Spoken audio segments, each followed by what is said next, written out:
Excellent. Welcome back, risers and thrivers. Woo! We are here with Unni Turrettini today. I just love her last name. She's just a beautiful soul. We're really excited to welcome her here. Welcome, Unni. Oh, I'm so happy to be here, Erica. Thank you so much for having me. Thank you for being here. Okay, guess what, guys? Unni is amazing. She is a female empowerment enthusiast. She is a writer, she is a speaker, and she is a lawyer. She's an award-winning author of The Mystery of the Lone Wolf Killer, and also of the book Betraying the Noble, The Secrets and Corruption Behind the Nobel Peace Prize.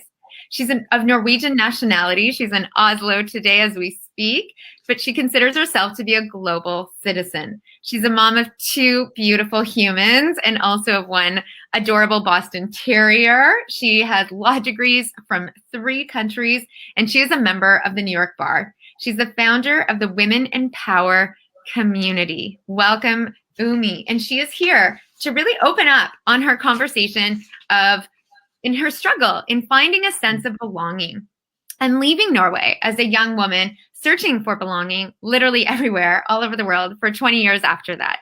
Unni, welcome with us today. We're so happy to have you. Thank you so much. Thank you. Thank you. So take us back, right? You talk about the sense of lack of belonging when you're a child and growing up. Take us back to what that experience was like, how that all started, and what you were feeling at that time. Yeah, absolutely. So this is from a very young age. My parents moved around a lot within Norway. So because my dad's job, so I never had that sense of roots growing up. I never knew this is my home. This place is really my home. And, being sort of uprooted, starting new schools, finding new friends. And then also, I remember I just turned 10 years old when we moved from all the way up north in Norway down to close to the capital, close to Oslo. And so this was sort of, bigger city, all these I saw them as all these sophisticated people, right? And I spoke dialect. I felt that I did not at all fit in. I was not, I didn't wear the cool clothes. And they used to teach me at the beginning. I remember starting school and they were teaching me for my dialect and for being a bit different. And I remember feeling this, I am so on the outside and just not fitting in. I'm not cool. I'm, everything was wrong about me, So I had that feeling, and that feeling sort of stuck with me for a very long time, right? And I was always looking for connection and belonging outside of myself, right? Until I was an adult and an older adult as well. And so tell me about that. You're looking for the sense of connection and belonging outside of yourself. Can you expand on that a bit? Yes, I was always looking for friends. I was always at a very early stage. I remember that I was actually networking. I needed to have a lot of friends. I needed to be liked and recognized and seen and heard everywhere I went. So I was always looking for that. And when you try to fit in, you try so hard to fit in and be liked by everyone, then you end up losing who you are. Mm-hmm. Right? You end up you're not yourself anymore. I could basically fit in almost anywhere, but then I would change, how I spoke, how I behaved, even how I dressed, to fit in different environments. So to fit in and to kind of cover up for that sense of perceived loneliness, you would not stay congruent with your own authentic nature and what you knew to be true of yourself. Is that right?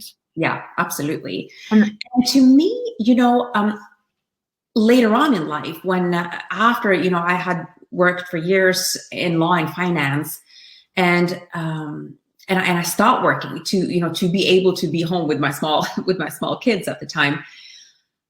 I started studying, loneliness and connection and belonging. And it really started out when I was writing this book. my first book, The Mystery of the Lone Wolf Killer. Tell us about it. Right. That's how it really started for me, this whole research into myself, then really about connection and oneness, and how this all works. And for me, in the past, loneliness was someone who's sort of, physically isolated from other people, right? But what I discovered was that, and what in my own experience as well, is that the most difficult loneliness of all is the loneliness we feel when we're surrounded by other people. Yeah, right? I resonate with that 100%. And that's a kind of loneliness because of a disconnection with myself, and also a lack of self-worth.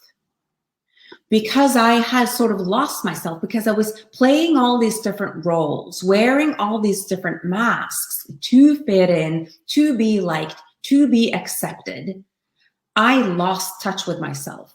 And I think that is the for me anyway, the worst loneliness of all. And what was why I started looking into this loneliness was when first of all, I started out doing research into these, horrific incidents of mass killings, right? Like these mass shooters around the world, because we had this in 2011, we had this horrific, act by this one young man in Norway. He killed 77 people in one day, most of them teenagers. I mean, absolutely horrific, right? It was really our 9/11. And this guy, he grew up a 20-minute drive from my house, from where, my parents lived. And I just didn't get it. Like, how could this happen in Norway, right? Peaceful Norway, this utopia of a place, right? And then as I started reading about it, started studying him, and also studying others like similar killers around the world, what I found is that there are warning signs. They have these elements in common. And the one that really stood out was this lack of connection with society, lack of belonging, and very much a feeling of loneliness.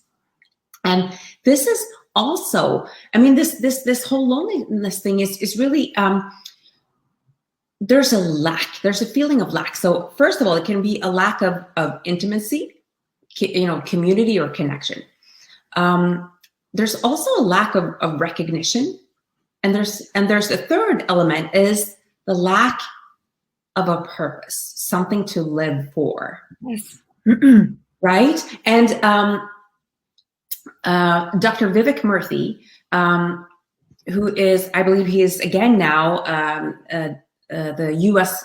general surgeon in the U.S. He used to be anyway under Obama, and I believe he's probably that again now. I'm not sure, but anyway, he says that he's written a lot about belonging and loneliness, and he because of the proportion loneliness has taken in this world. I mean, in the U.S. alone, they have established that 40% of adult Americans often or all the time feel this sense of loneliness.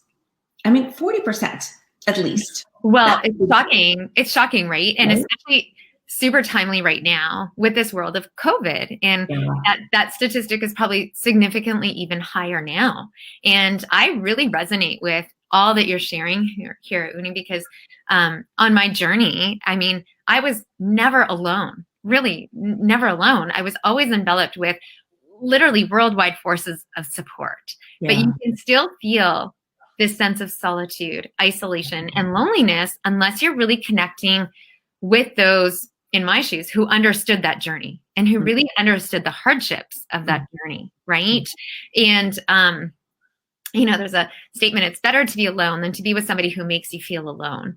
And it's a really powerful statement, right? But on my journey, this is exactly why I serve in the capacity that I do now, is to open up the conversation about hardship and for you to share your story and for others to share their stories, to create this open platform, right? Where we don't feel so alone and where we can share these tools to really help others and feel that connection and that tribe. Shoot, I'm not in this alone, right? Yeah. There are others who feel this exact same way, because that 40% stat that you just shared, I bet they do feel like they're probably the only ones in the world going through that, right? And so, yes, please keep going. I really resonate with everything you're saying. And what you're saying that is that like we feel so alone because there's a lot of shame. I mean, it took me forever, in my opinion, to talk about my loneliness, because on the outside, nobody could see that I was lonely, and I was, as an adult, even, like I had a successful career. I got married to this wonderful man. We have, 2 kids and now a dog, why is this woman, feeling lonely and a sort of a lack of belonging? And what I understood later on is that there are actually 3 dimensions of connection that are all necessary. And this comes from Dr. Vivek Murthy. And he says that the first dimension of connection that we need is the intimate or emotional connection. So for me, that was my husband, right? And my kids. Yeah.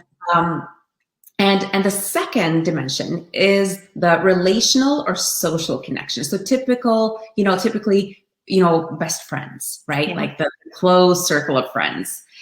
And then you have the third dimension, which is the collective connection. And that was the one that I really struggled with, because I moved around so much as a child, and I never had that one place and that one culture where I felt that this is my home, this is my place, these are my people, this is my culture. And so it's funny, because when people ask me where you're from, I'm like, well, I'm a Norwegian national, but I'm not really sure where I'm from. But if you're asking me where I lived the longest, it's Geneva, Switzerland, right? Yeah. So isn't that like, so I was missing that. And I, as you said in the beginning, I actually left Norway as a young woman while I was studying law in Norway. I left Norway. Before this, I had already spent some time in the US as an exchange student. Then I left and I came back, started studying, left Norway again, went to France, to Paris, studied law there as well, and sort of tried all these. I went back to the US, back to Europe again, Paris, and then Switzerland. And I was living in all these different places. And I was always looking for this, okay, where is my home? Where is my place? Where are my people and my culture? You're trying to fill this void within. Right? Yeah. Yeah. And so that's what I mean when I was saying that I was always looking outside of myself, always looking for my tribe, my culture, my land, and until 5 years ago, I was speaking with my husband, and I said, why don't we, we're both in with our work in positions that we didn't have to be in Switzerland anymore. I mean, I was writing and doing public speaking, and my husband was also independent. So I said, why don't we move someplace else, right? Like, again, my pattern of I don't feel belonging here, so let's just move to another place and find belonging there. Kind of fix that, right? Any outside sources, yeah. Exactly, like this running away from a place and then trying a new place, and then we were discussing it a lot, like where do we move, and my parents, are still in Norway, and they're getting older, and I had this like pull that I needed to go back. And I was kind of, making the excuses that, yes, I need to be closer to my older, old friends, to my family. But it wasn't, what I realize now in hindsight was that I needed to go back to my country of birth, to my native country, to make peace, to reconcile with my country of birth, with that culture, with the land where I felt that I didn't belong as a kid, and where I felt that I wasn't welcome as a kid. And I needed to reconcile with my home country, and I needed to reconcile with myself. It's beautiful. And I needed to start that journey of loving myself more. Yes. And finding that, because connection and belonging is really linked to our self-worth. So this is where it's that relationship with our self-worth that is so crucial to finding belonging and connection and connecting with other people on a much deeper level. Yeah, I resonate 100% again, Unni. And from my own personal journey of spending years in the hospital, right? And truly transforming on this journey. So you take my previous self, I was a poster image for health and wellness, right? Yeah. As a thriving sports chiropractor and kinesiologist, like just go, go, go, go, go, go, go. Always go, go, go, go, go. And so fueled on all of these interpersonal connections. And it's not that I'm not still totally own it, but the difference in the transformation is that after spending all this time with those 4 white walls staring back at me, the difference now is that I have come to love to be with me, myself, and I, right? And that time of solitude. And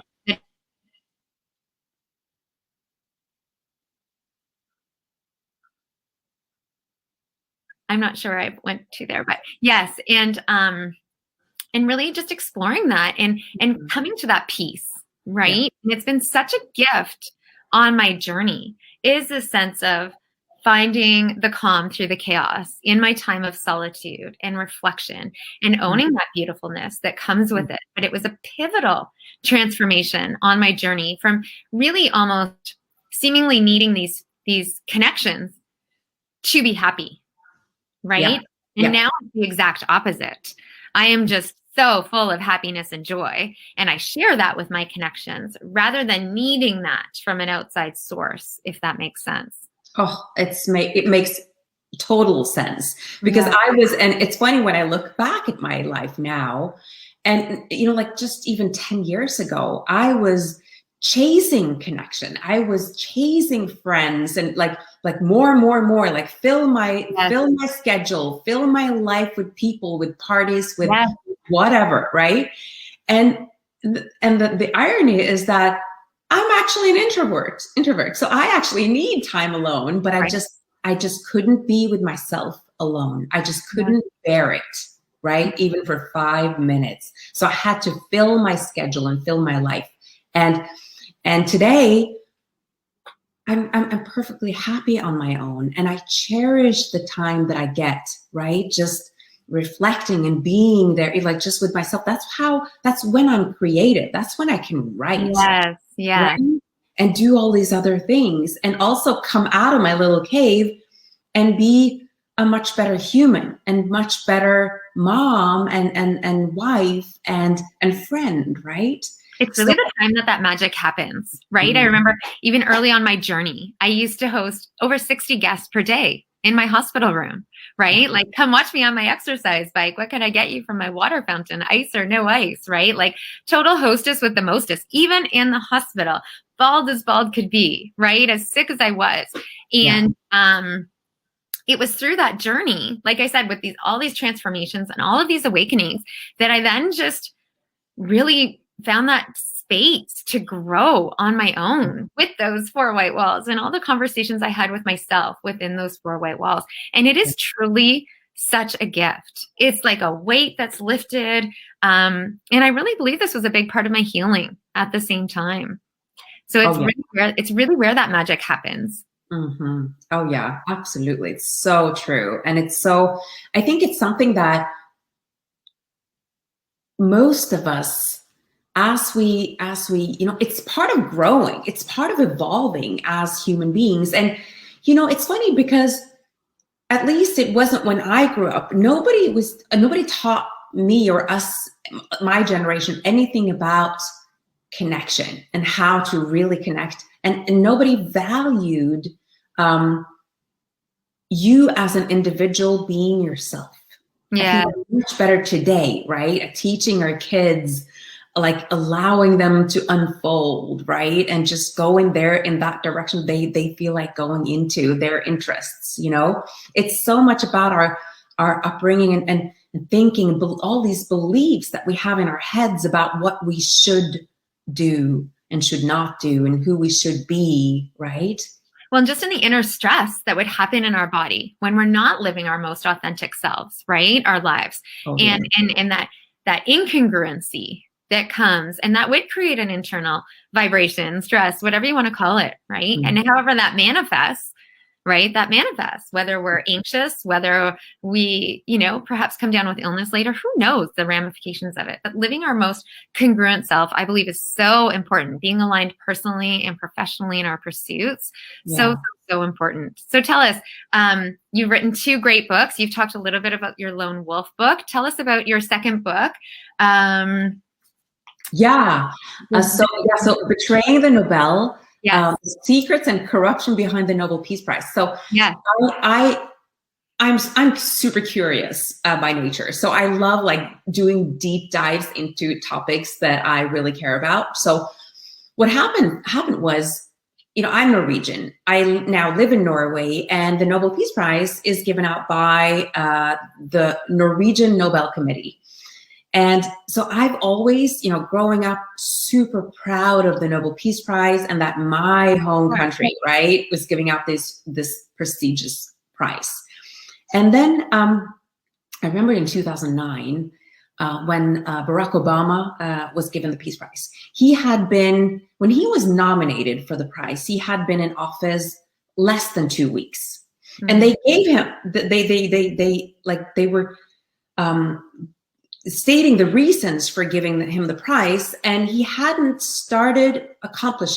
started yet accomplishing the things that they were giving him the prize for. So I remember thinking that that's really strange. And so, and then I, of course, started digging into the history of the Nobel Peace Prize and what Alfred Nobel, the founder of the Peace Prize, who gave all this money to these causes, and peace was one of the 5 causes that he, gave his money to. And he was the founder. He was the inventor of dynamite, and he was extremely wealthy. And when he died in 1896, that's when the Peace Prize was established, and they started giving it out a couple of years later. And then I started looking into what were his intentions with the Peace Prize, and of course he wanted a betterment for humanity. He wanted a more peaceful and stable world. And I always thought that the Norwegian Nobel Committee was in line with Alfred Nobel's intentions. And then when I started looking into the different prizes and how it's been politicized by this committee, who's been formed by politicians. There are 5 members on the committee, and they have been, except for one member who was, sitting on the committee for a few years, it's been only there's only politicians or former politicians on this committee who, of course, stay loyal to their political party long after they've left, professional politics. So what we've seen through the years is a very sort of congruent decision making in the Nobel Peace Prize Committee with Norwegian politics, and it's really been as one politician told me. He said it's a privatization of the Nobel Peace Prize. It's no longer what it's supposed to be. And then I started thinking about the Nobel Peace Prize and leadership in general globally, and how we are seeing riots and people protesting all around the world. We've seen riots in Hong Kong against mainland China and oppression. We see the yellow vest movement in France, hundreds and thousands of people protesting in the streets against what they are seeing as an unjust and an elitist leadership that doesn't see the people. They don't value the people and hear and see the people who are struggling, right? And that is also, I believe, what we're seeing in the United States. All this anger against government, against leadership. It's people are not feeling heard, seen, valued. And that is, again, this lack of connection, lack of belonging, lack of this lack of belief that our leaders have our backs. Like they don't have our interests at heart. So, and to me, as the more I researched the Nobel Peace Prize and was reading the news and looking at what's happening around the world, the more I saw the Peace Prize as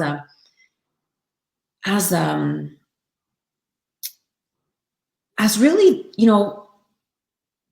a showcase for the lack of leadership, of how they're continuing. And that doesn't mean that President Obama was a bad leader or a bad man at all. It's just that he hadn't fulfilled the criteria to win the Nobel Peace Prize. He wasn't at the time a prize winner, a worthy prize winner, right? So that doesn't necessarily say anything against him. It's just the whole system has been rigged.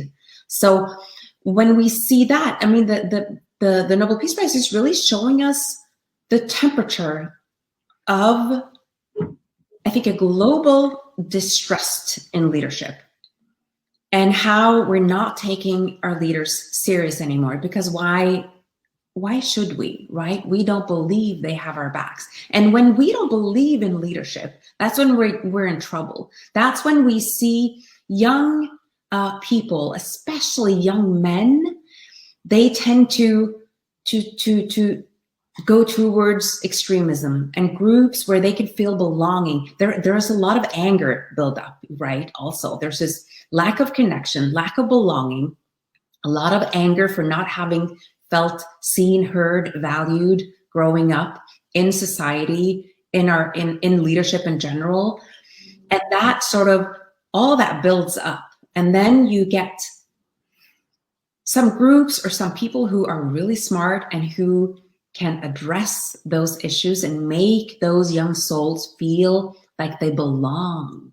So this is the magic point that I really want to talk about, right? Yeah. Because let's say for our listeners, I'm always trying to leave our viewers with actionable change, right? Yeah. And I'm so sure that there are so many people who can relate with your message of this sense of lack of belonging, right? And isolation and feeling kind of left out of the crowd, right? Yes. And so what can we share with our listeners as tools to help them best navigate that?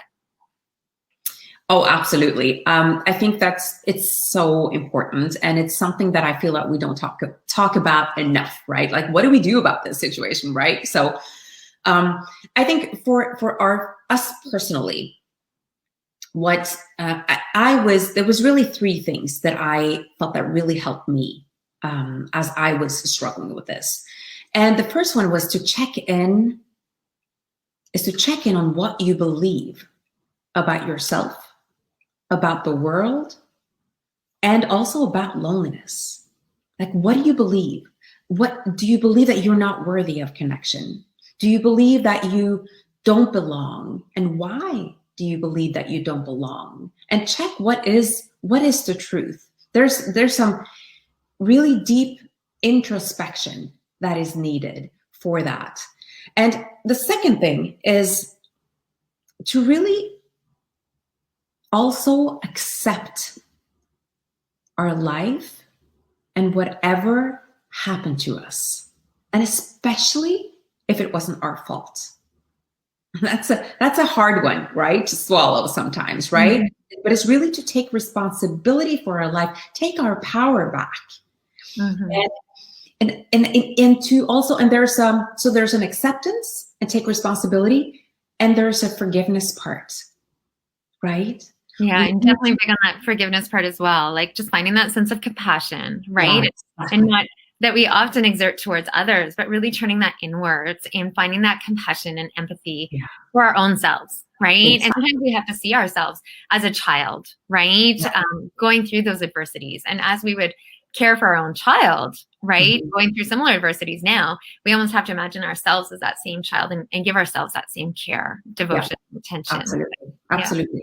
And also forgive ourselves for all our flaws and all our, when we failed as, adults as well, to create connection and to like all these things that we did because we didn't know better. And Right. almost like really recognizing, right, Yeah. that this sense of need for a big tribe, Yeah. right, might be to fill this sense of void from Yeah. something else we're trying to Yeah.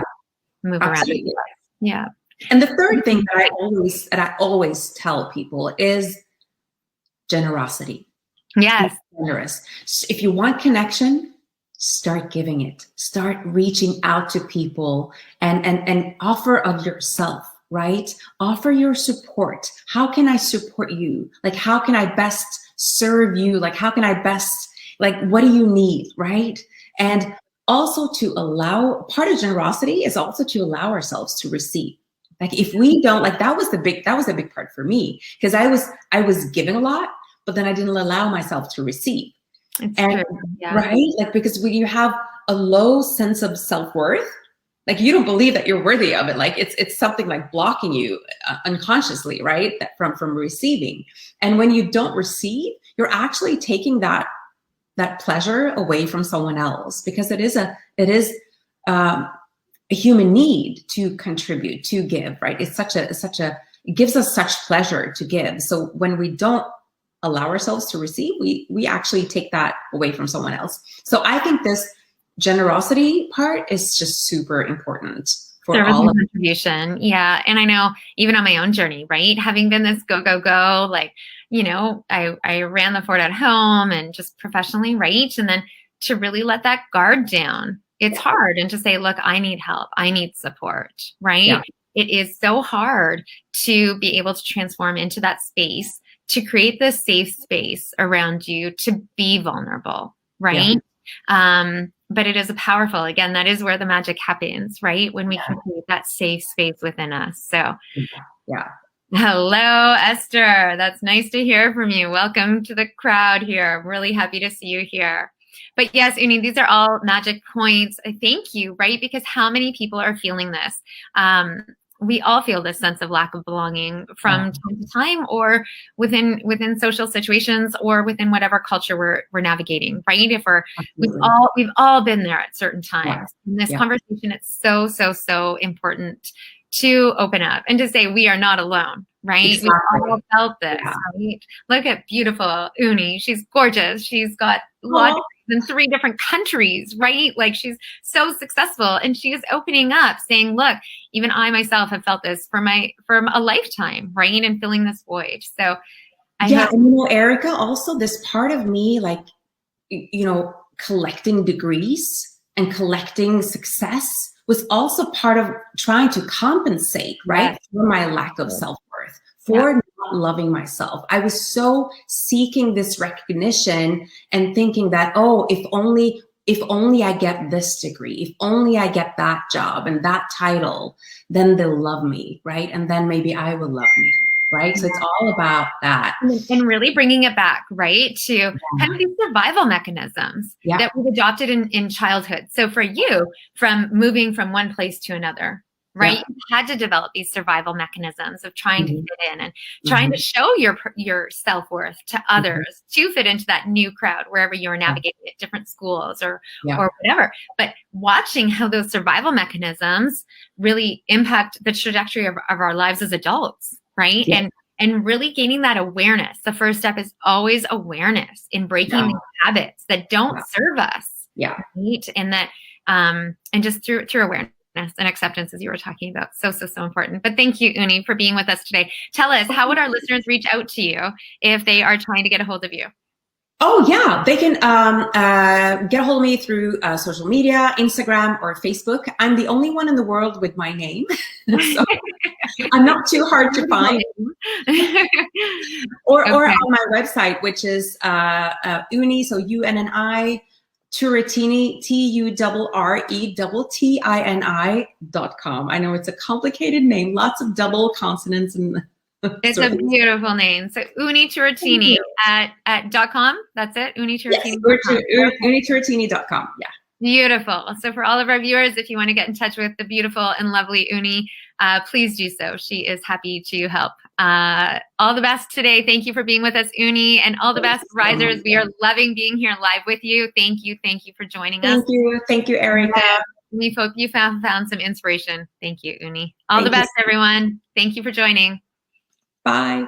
Bye.